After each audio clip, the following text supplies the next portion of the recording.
Greetings, everyone. I'm David Adler, president of the Alturas Institute.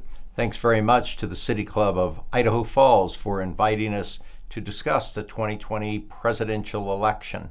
The 2020 presidential election was the most consequential in American history since 1864.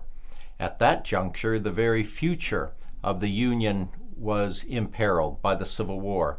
Nobody knew if the constitutional union established and envisioned by the founders of this nation would survive, or whether the country would be broken into many pieces. Similarly, the 2020 presidential election represented a threat to democracy. The question facing Americans was whether or not our democracy would endure, or whether it would be sidetracked or undermined by the authoritarian instincts and reflexes of President Donald Trump. The victory for Joe Biden is an indisputable victory for American democracy. As you all know, this election turnout was huge. We witnessed the greatest turnout by American voters since the 1908 presidential election. And of course, that 1908 election ran second to the 1876 presidential election, when some 82% of the American people turned out. Our turnout in 2020, featuring roughly 150 million American voters, represents a surge of interest among Americans in shaping our democracy. This is encouraging because what we can find is that many Americans now are willing to spend the time, the energy, the resources to make a commitment to reshaping our American democracy. When all the totals come in, we'll see that President-elect Joe Biden has won roughly 75 million votes, the most ever cast for any presidential ticket in American history. Donald Trump won 70 million votes, the second most votes garnered by any presidential candidate in American history. What these two numbers tell us, of course, despite the fact that Joe Biden has now won the popular vote by roughly 4.5 million votes, which eclipsed the margin by Hillary Clinton of 3 million in 2016, is that this nation remains deeply divided. We remain polarized because, after all, the Electoral College will probably show that President-elect Biden wins roughly 306 electoral votes. But the passions, the anger, the frustration unleashed by Americans in this election tell us a very important story, that America not only remains deeply divided along political, social, and cultural lines, but that we're likely to remain polarized on into 2021 and 2022. And so one of the great questions confronting America today is, how do we bridge the chasms that so deeply divide the United States? That becomes the great task facing Joe Biden and Kamala Harris as they take the helm in the executive branch. So much of what they can do, of course, depends upon their ability to work with leaders in the United States Senate. At this juncture, the tab shows that we still have 4 outstanding elections to be called, and that includes, of course, the very important Georgia runoff election on January 5th, featuring not 1 but 2 Senate seats. And if you can appreciate how much money was spent on this presidential election and all the passions poured into it on both sides, we can expect a replay, perhaps in proportion of a much greater intensity, because both sides very badly want to win those 2 seats. If the Democrats should win those 2 Georgia seats, we are very likely to see a 50-50 tie in the Senate, which of course means that Vice President Kamala Harris, as president of the Senate, would be available to cast any tie-breaking votes, thus providing the slimmest of margins for Democrats to pass legislation if indeed they can hold their party together. But that outcome is still a ways off. And as I say, I think we can expect the most intensive political campaign over the next 70 days that anyone might imagine. So the question then facing the new Biden administration in its effort to promote its legislative vision is how well it might work with the U.S. Senate. If in fact the runoff elections are not captured by the Democrats and the Republicans maintain control, that means another 2 years of Mitch McConnell as the Senate leader. And so many will ask, well, how will Leader McConnell behave?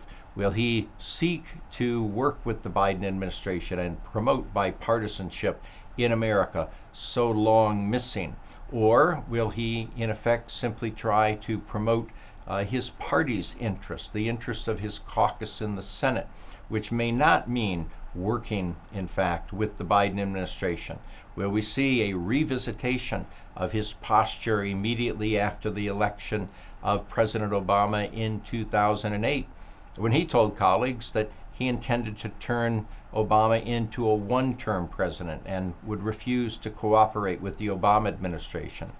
Folks, if we see that kind of posture by the Senate leader, then what we can certainly expect is more gridlock and deadlock here in the United States, exactly what American citizens worst fear.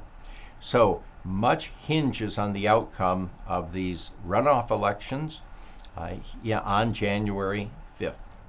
What Americans seem to say in this 2020 election is that they no longer want Donald Trump in office. That much is clear.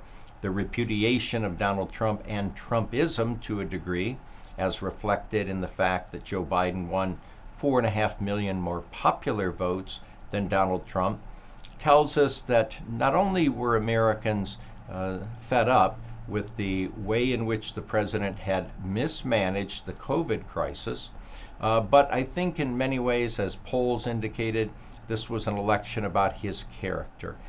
Many Republicans defected to Joe Biden. Independents turned toward Joe Biden. To the extent that this election moved beyond differences on important issues and turned to the character issue, I think Americans indicated very clearly that they feel much more comfortable with Joe Biden. He is a real Joe, so to speak. Even his opponents described him as a person who is salt of the earth, a down-to-earth person without airs or affectations. And this seems to me to be exactly the right kind of president that America needs right now. I draw a parallel to the 1976 election, when Americans were choosing between Gerald Ford, the Republican incumbent, and Jimmy Carter, the Democratic challenger from Georgia. Both were seen by Americans as eminently decent and reasonable people standing at the center of American politics.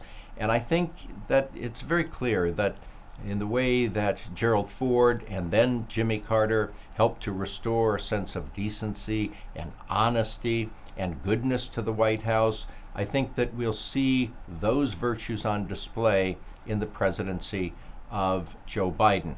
I think that's what we need at this juncture in American history. I think that's what we'll get. But of course, the decency of the president won't necessarily improve the conditions affecting Americans when it comes to the great issues confronting our nation. What will Joe Biden do, and how quickly should he move? The first thing that, of course, the Biden-Harris administration will need to do is to aggressively attack the COVID crisis. At this taping, we see, of course, the fact that the nation is witnessing a rising number of cases on a daily basis. 225,000 Americans came down with COVID yesterday, and medical experts tell us this is what we should expect. So without doing anything else, we would expect to see a rising number of cases, as well as, unfortunately, tragically, a rising number of deaths.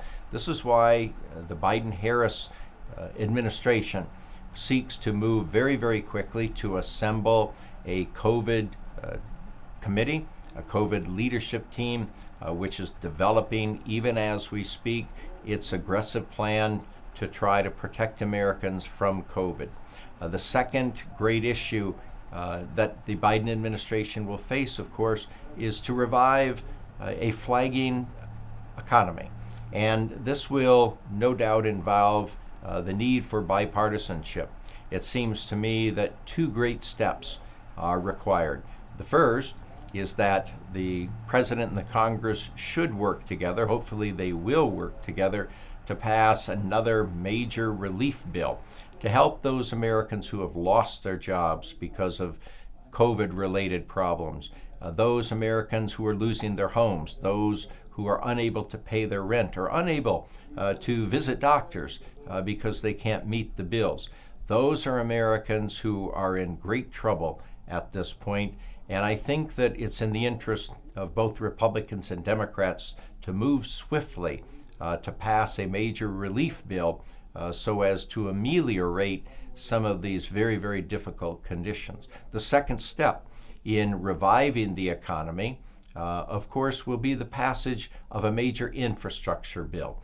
This is something that, as a candidate, Donald Trump promised to deliver in 2015. Of course, he didn't get around to that, but now the need is greater than ever. And Joe Biden has campaigned on the theme of an infrastructure bill. And this is a task that requires bipartisanship. It is, moreover, something that appeals to both sides on the aisle, and I think will be a necessary action by both Republicans and Democrats because it's important not only to put Americans to work, but to stimulate the economy. And above all else, we need to address the long neglected issue of rebuilding our bridges and our roads. So I think that will be a major action that will see the administration move quickly to address, and hopefully it will reflect bipartisanship. And then I think the very next act that the administration will take up will be to address voting rights, so central to the concept of American democracy. As many of you know, there was a concerted effort in various states this last time around to suppress the vote. And I think we'll see Democrats move to shore up voting rights. And I think this will be an issue that should enjoy bipartisanship. But if it does not, if Republicans balk at the idea of passing legislation to shore up voting rights, then I think that we'll see that they will face a very difficult election issue in 2022. That effort may well be spearheaded by Vice President Kamala Harris at that point. We'll see what else is undertaken. There's a long list of goals and wishes that the Democrats would like to pursue, including reducing Medicare from 65 to the age of 60, which was a prominent theme in Joe Biden's campaign. We'll see how quickly they can move on that. We'll also see, I think, the fact that Joe Biden, as president, will overturn many of the executive orders that had been passed under the Trump administration, that is, implemented by Donald Trump, exercising this broad unilateral authority, which often results in abuse of power.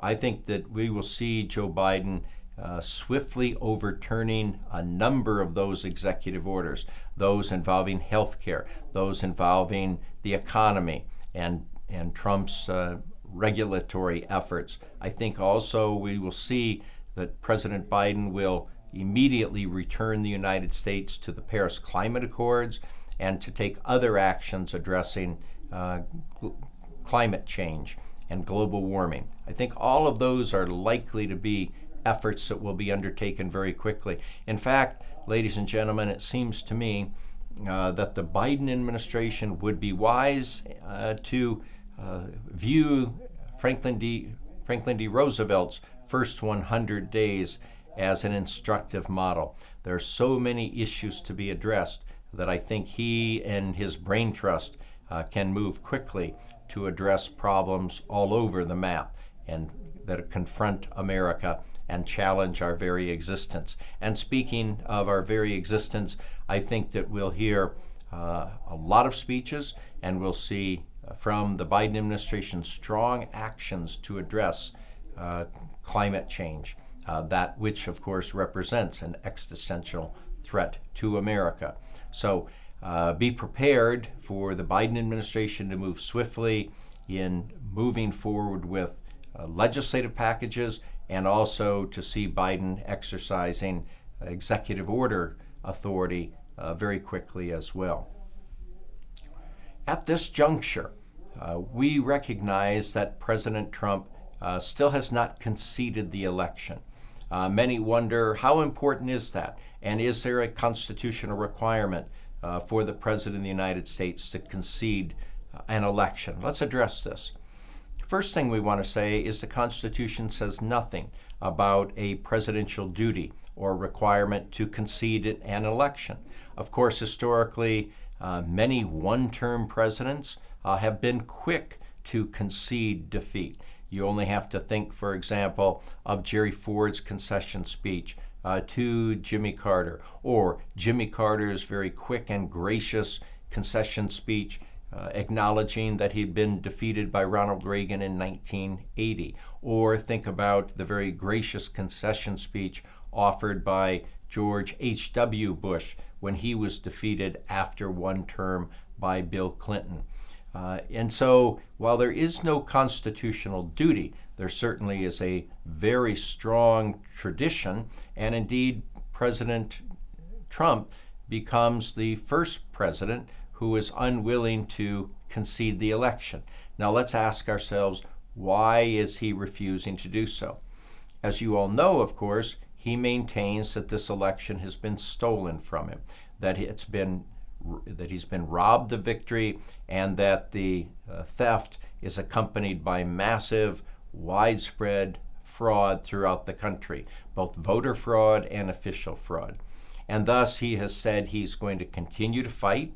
In this effort, he is supported by some members of his family, by some Republicans who have been outspoken in encouraging him to continue to fight. What does the fight consist of? At this point, we know that he's now planning rallies throughout the country to generate even more passion among a very passionate base. And the theme of his speeches at these rallies is likely to be, they stole this one from us. Don't let them take this election from us. It's not clear what he hopes to accomplish, at least at the immediate point in time, by holding rallies and fueling the frustration and anger of his base. The other way that he will continue to fight, of course, is through the courts. He has promised just this very last weekend massive litigation across the country, in his view, to reveal the fraud that has characterized the American election. So far, in the roughly 10 lawsuits that he has brought, he has lost every one of them. I don't believe that he's likely to prevail on the remaining lawsuits because they are all based on a lack of evidence. That is to say, they are baseless claims at this point. Now, when you bring a lawsuit, the courts expect you to summon some evidence, to provide some evidence indicating, in this case, as he asserts, voter fraud. But so far, he's not been able to muster up any evidence, and his lawsuits have been swiftly dismissed by judges in various states, for example, in Georgia and Michigan. If, in fact, President Trump persists in the litigation, which he's likely to do over the next several days, it may be the case that he wins a case or two, but I don't think that these victories would amount to much. They would be hollow victories of a sort. Why do I say this? Because the lawsuits are alleging essentially technical objections. For example, in Pennsylvania, he went to court to say that the poll observers who were relegated to a distance of 10 feet from those counting votes should be allowed to stand 6 feet away. He counted that as a victory.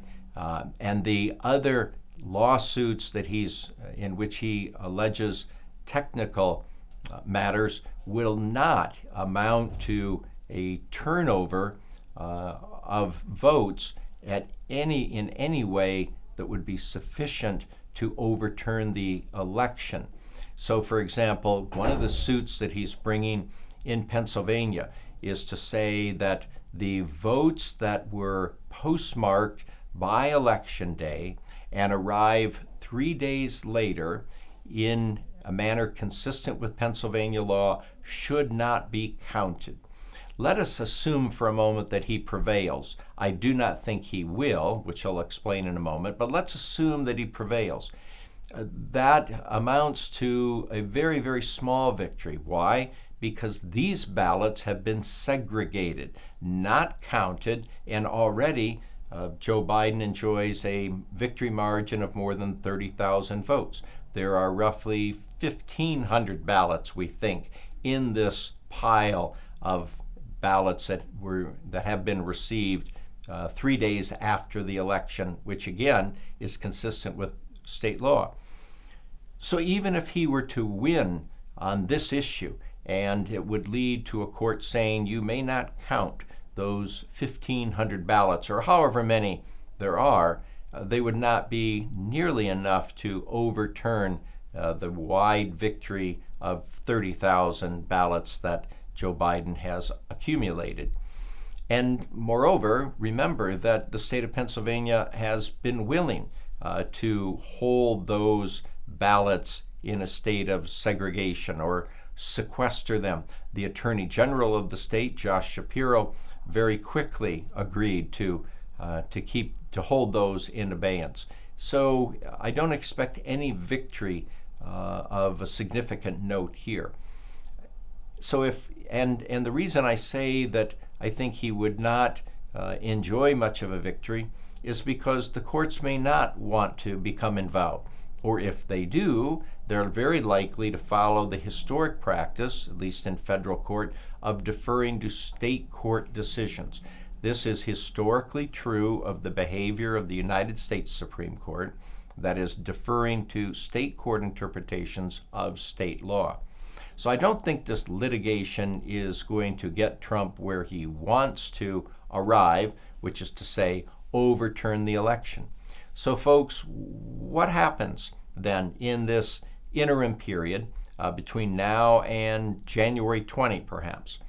If Donald Trump is refusing to concede, does that impair the ability of Joe Biden and Kamala Harris to assume the reins of power and to move forward with their own plans for addressing COVID-19 and other problems confronting the country?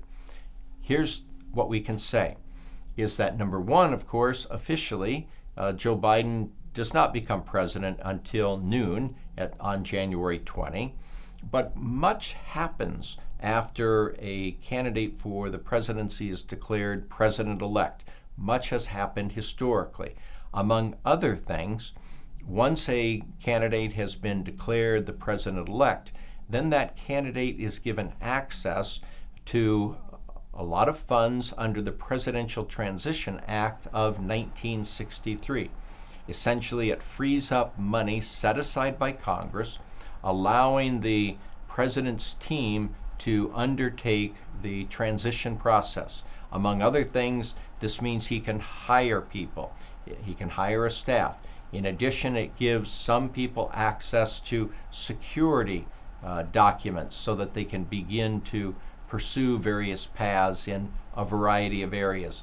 It gains in this case, the Biden team access to federal offices. It gives the incoming administration, in essence, a jump start on January 20. You might ask, why do we want to give the president-elect a jump start? Well, the COVID-19 crisis represents a dramatic reason why we would want this administration to enjoy that jump start the way every other administration has enjoyed a jump start since the Presidential Transition Act was passed by Congress in 1963. President Biden has moved swiftly to establish a leadership team to develop and to implement strategies addressing COVID. To the extent that they're unable to access the funds under the Presidential Transition Act, and to the extent that they're delayed in implementing their policies, The real loser in this delay is, in fact, not Joe Biden, but the American people. Because, as we said earlier, the rising number of Americans contracting COVID-19 on a record-setting basis means that until we have a policy in place to help protect Americans, more Americans are going to contract the disease and more Americans are going to die. So it is, frankly, in the interest of the American people for President-elect Biden to be given access to the funds, to the offices, and other mechanisms so that he can begin to move forward. What does President Trump essentially accomplish by refusing to release those funds under the Transition Act? It's hard to see what he thinks he is accomplishing unless he truly believes that he can overturn the results of the 2020 election. But I think a couple of points have to be made clear. Number one, there is no evidence of the massive fraud that he asserts. And it's incumbent upon his legal team to present the courts with the evidence. If he does not present any evidence, then the courts will dismiss the suits, as several courts have already done. Number two, if he refuses to concede, what are the implications of that refusal? Well, first we would say that the president, again, is not obligated under the Constitution ever to concede, but he at least ought to step aside so that the president-elect can begin to accept funds under the Presidential Transition Act. Having said that, of course, we realize that if President Trump did trigger that statute, providing the release of that funding, then he would essentially be acknowledging that he was defeated. So we don't expect him to concede. Number three, it does not matter if he refuses to concede because under the Constitution, Joe Biden assumes office on January 20.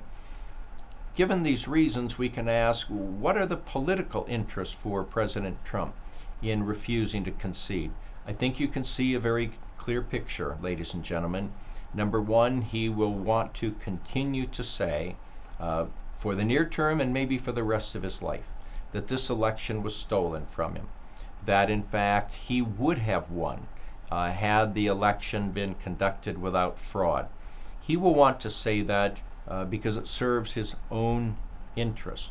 Number two, by refusing to concede, he enables himself to stay in a position of great power within the Republican Party, at least among those people who follow him without questioning his actions, his reasoning, his decisions, or even his motives. Some 40% or so of Americans probably fall into that category.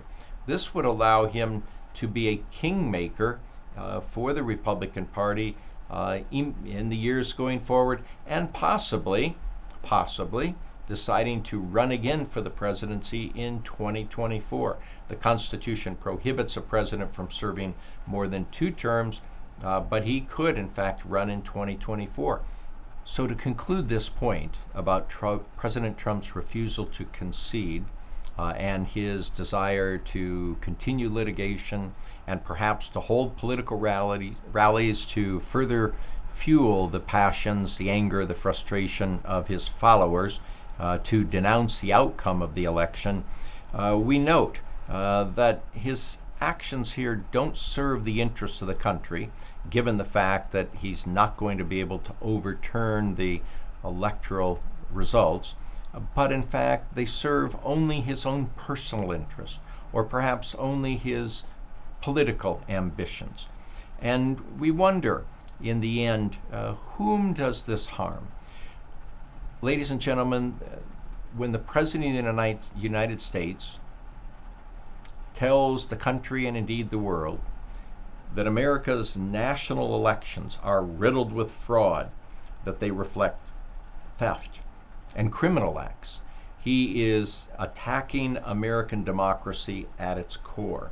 It represents as you know, a continuation of his interest in attacking American political institutions, whether, for example, we're talking about his attacks on the independence of the court, or his attacks on the media as enemies of the people, or his declaration that judges are either Clinton judges or Obama judges or Bush judges.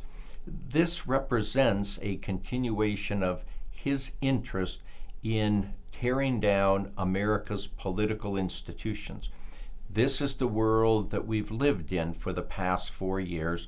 It is the growing authoritarianism of Donald Trump's administration, which has represented such a lethal challenge to American democracy. And having stared into the authoritarian abyss, Americans withdrew. They decided that they weren't interested in following this path any longer. But the harm done by telling the nation and indeed the world that American elections are fraught with fraud suggests to our enemies that the vital principles of American democracy, the virtues and values of American democracy, are caught in the clutches of great chaos and doubt. That is very, very harmful. As I bring this talk to a conclusion, I want to say that Americans have spoken. And historically, when the will of the people is clear, as it is here, not only in Joe Biden's Electoral College victory, but his overwhelming popular vote victory, it is incumbent upon the incumbent president to take heed of the will of the people. And however difficult it is, however disappointing it might be, it is his responsibility to acknowledge his defeat and allow the president-elect to begin to move forward with strategies and policies that the American people embraced in this election.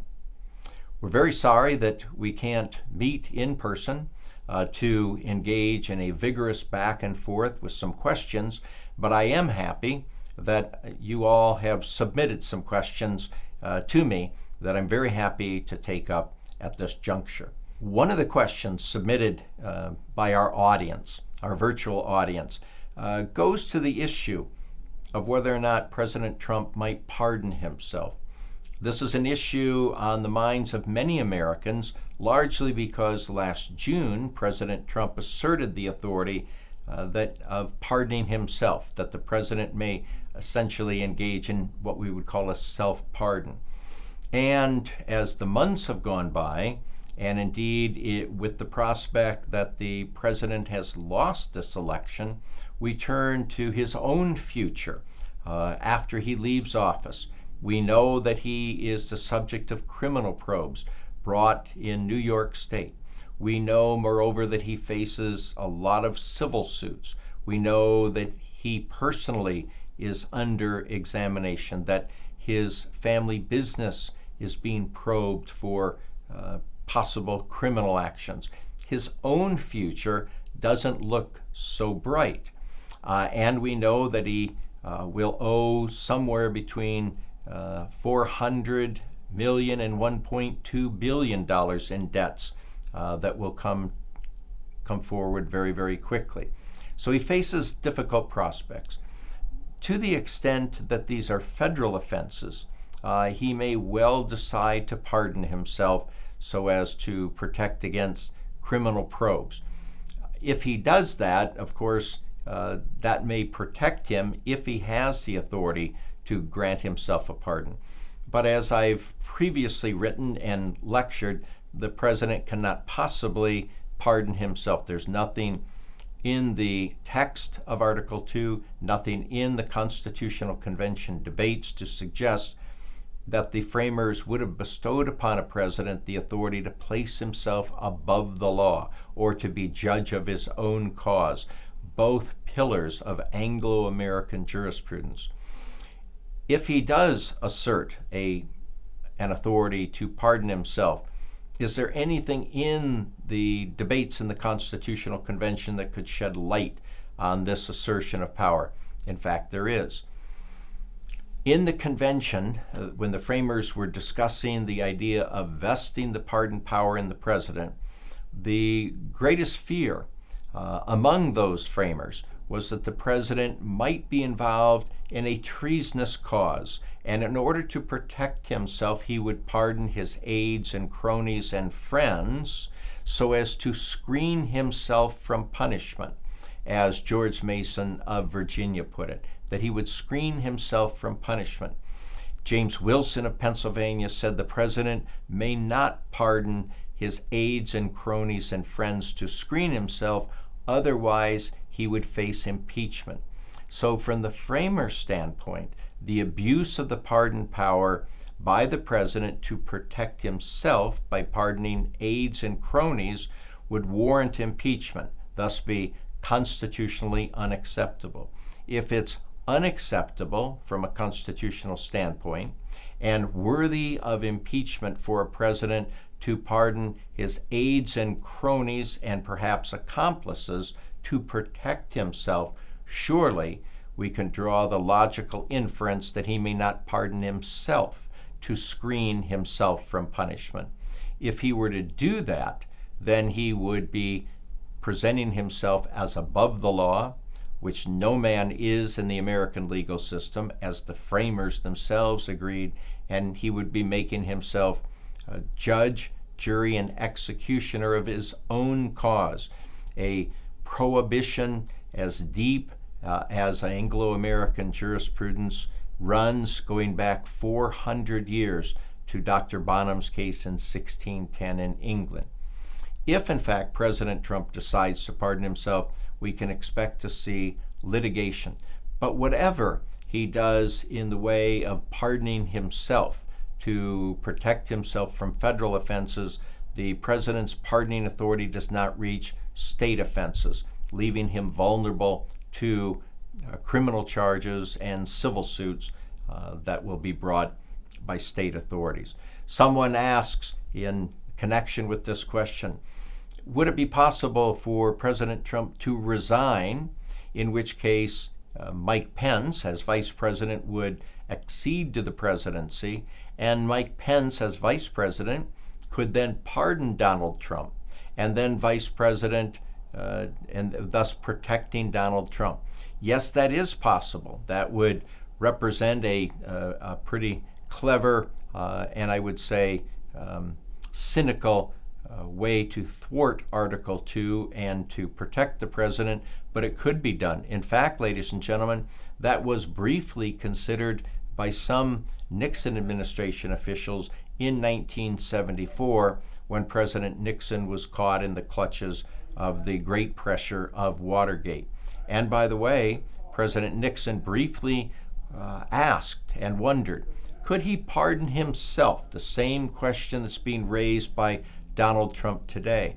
And Nixon asked his attorney, Leonard Garment, might he pardon himself? Leonard Garment, his private attorney, at the service of the president, supportive of the president, nevertheless said, you could not do that. In fact, Garment said that would be, quote, grotesque. It would be, as Garment colorfully put it, it would be saying to hell with the system. It would be to ignore justice itself and to embrace injustice. So Richard Nixon never seriously contemplated that idea of a self-pardon, but President Donald Trump dangles it before the American people. Another questioner wonders, given the intensity and the passion and the frustrations surrounding this election, what's the future of the Electoral College? This is a great question.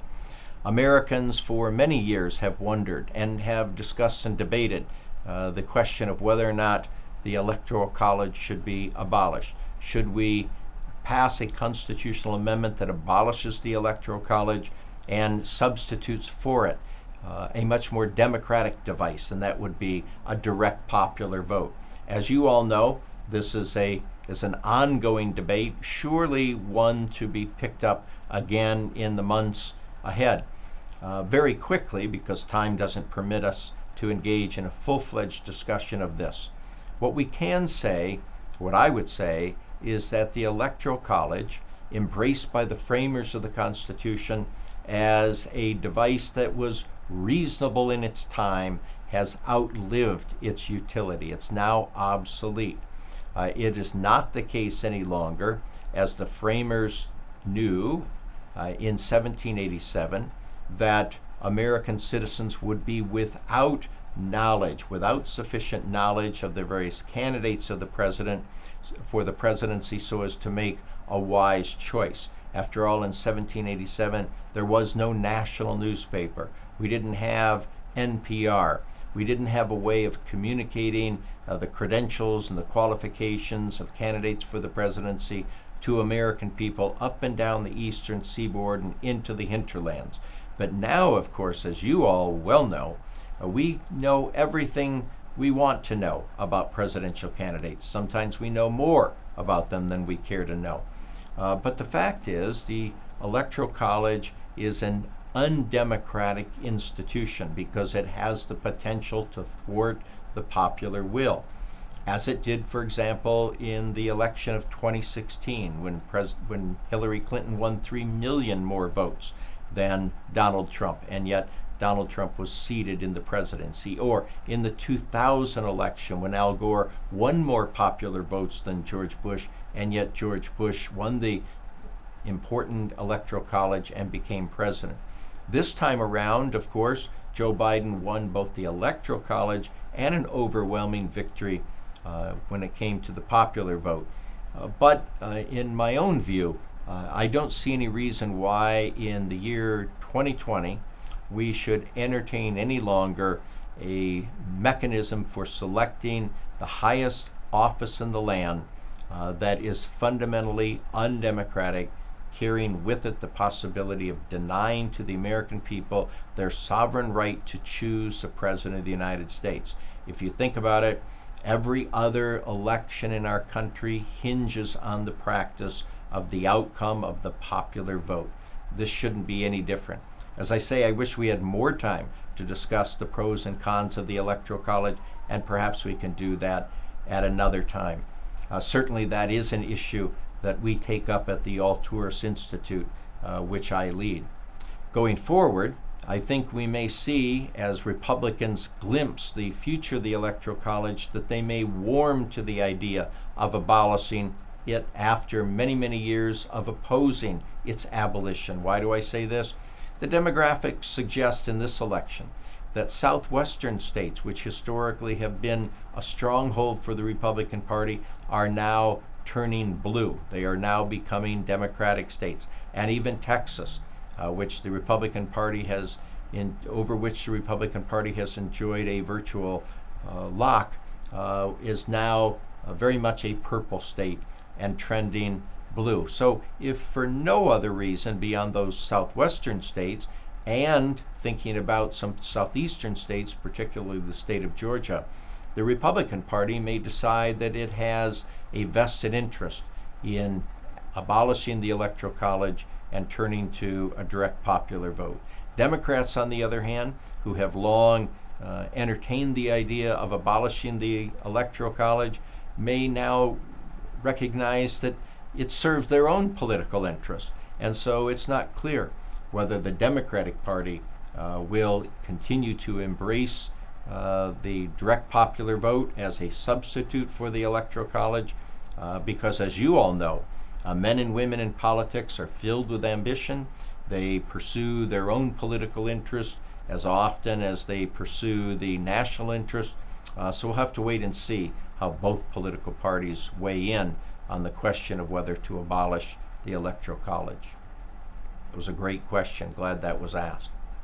Looks like we're about out of time, I'm sorry to say, but it's been a pleasure to be with you.